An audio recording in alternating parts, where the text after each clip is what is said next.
এটার মানে লবণ পরীক্ষা করতেছেন তাই তো? লবণ পরীক্ষা করার মিটার।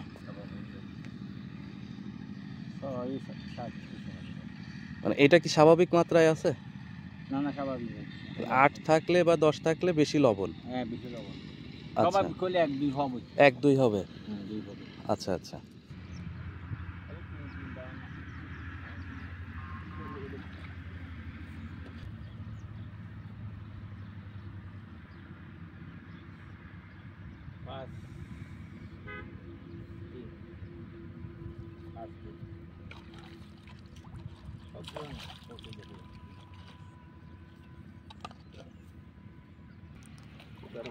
যখন বড় হয়ে যাবে। 2-7